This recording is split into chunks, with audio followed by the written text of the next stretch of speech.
Bonjour et bienvenue sur videoexcel.com. Nous allons voir dans cette vidéo comment utiliser la fonction si. Fonction très utilisée lorsqu'on utilise Excel.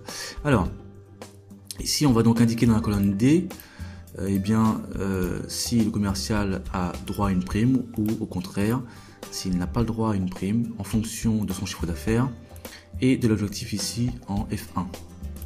Donc on va écrire ici par exemple ici égale si, voilà, on ouvre une parenthèse. Voilà. Le test logique, c'est la comparaison entre le chiffre d'affaires et l'objectif. Donc on sélectionne le chiffre d'affaires. On va dire qu'il doit être supérieur ou égal à l'objectif. Et si c'est le cas, on va indiquer prime accordée par exemple. Voilà. Et dans le cas contraire, pas de prime. Alors il ne faut pas oublier d'indiquer votre texte entre guillemets, sinon on aura un message d'erreur. Je ferme la parenthèse et je valide. Ici, alors bizarrement, on nous accorde une prime sans objectif, donc on va indiquer par exemple 4000 €. Voilà. Et bien entendu, dans ce cas-là, pas de prime puisque le chiffre d'affaires est inférieur à 4000 €. On va pouvoir glisser la formule. Alors, ici, ce qui est étrange, c'est qu'on a une prime accordée pour le commercial E, alors que son chiffre d'affaires est inférieur à 4000 €. En fait, c'est logique, puisque dans notre formule, on a oublié d'indiquer une chose très importante, c'est que si on regarde la formule ici, on a bien C4 supérieur ou égal à F1.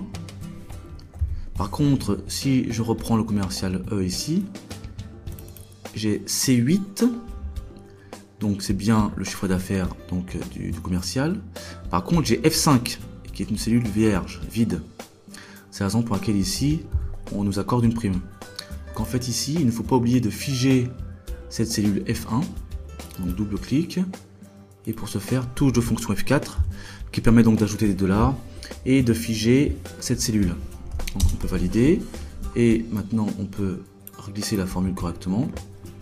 On s'aperçoit effectivement que de nombreux commerciaux ont mal travaillé et n'ont pas de prime puisque leur chiffre d'affaires est inférieur à 4000 €. Donc on va faire un petit test, on va changer, on va mettre par exemple 3500 € au niveau de l'objectif. Voilà. Alors, il n'y en a pas beaucoup qui travaillent bien ici. Donc ici, ces trois commerciaux sont concernés. Par contre, les suivants ont des CA donc inférieurs à 3005. C'est la raison pour laquelle ici on n'a pas de prime. On pourrait éventuellement... Non, tout va bien. Et bien voilà. Maintenant, vous savez comment utiliser la fonction si.